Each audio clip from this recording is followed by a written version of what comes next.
Hello everyone. In this video, we will cover how to unpin a program from the taskbar.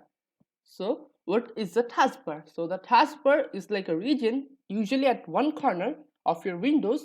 So, what it does is it allows you to pin softwares into the taskbar and also lets you unpin them, and it shows you your current program and has other things like the date, the time, the network connectivity, and also the Windows search. So, this is how we are going to implement this video. Now let's get started.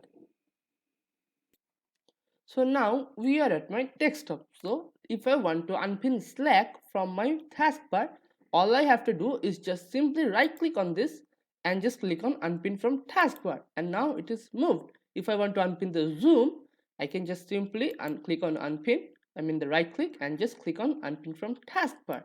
If I want to unpin the notepad, I will just right click on this and just simply unpin from the taskbar. So this is how you unpin a program or a software from your taskbar. Now let's have a look at the summary. So in this video, we have covered how to unpin a program or a software from the taskbar. So thank you for watching.